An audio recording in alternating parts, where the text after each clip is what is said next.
Partout dans le monde, la nature profite de l'arrêt de l'activité humaine.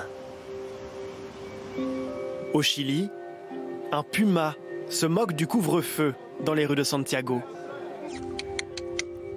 En Sardaigne, les dauphins s'invitent dans un port déserté et les canards paradent sur les pavés parisiens.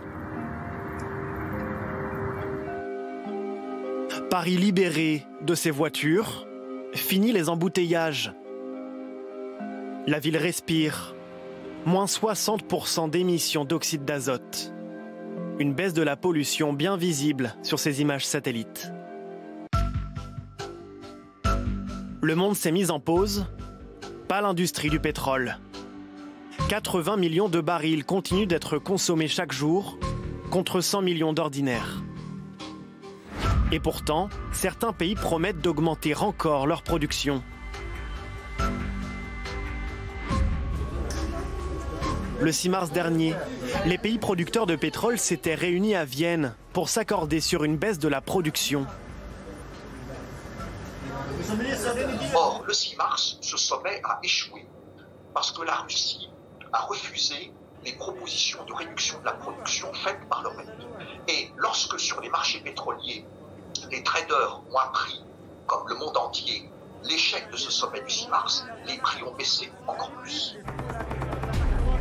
Submergée par un excédent d'offres, la demande de pétrole ne suffit plus et les prix dégringolent. Le baril se vend aujourd'hui autour de 20 $, du jamais vu depuis la guerre en Irak de 2003. Si vous regardez les choses sous cet angle, bien sûr, les gens vont faire des économies sur leur plein d'essence. C'est incroyable sur beaucoup d'aspects. Ça va aider les compagnies aériennes. Mais en même temps, c'est très douloureux pour l'une de nos plus grosses industries, l'industrie du pétrole. C'est incroyable ce qui se passe. Par endroits, le baril est même tombé sous la barre des 5 $, alors qu'il peut coûter jusqu'à 80 $ à extraire, comme ici en Alaska. Les États-Unis ont beaucoup à perdre, et les pays du Golfe l'ont bien compris. En augmentant leur production, ils affaiblissent leurs concurrents. Les coûts de production les plus bas, c'est dans la région du Golfe arabo-persique, et notamment Arabie Saoudite, Irak, Iran, qui ont les coûts de production les plus bas au monde. Ils ont des gisements énormes, des gisements qui ne sont pas très complexes techniquement, beaucoup de gisements à terre, même s'il y a des gisements en mer. Et si vous comparez ça au pétrole de schiste aux États-Unis, si vous comparez ça au pétrole produit en Sibérie, en Russie, on conçoit bien qu'on n'a pas tout à fait les mêmes coûts de production.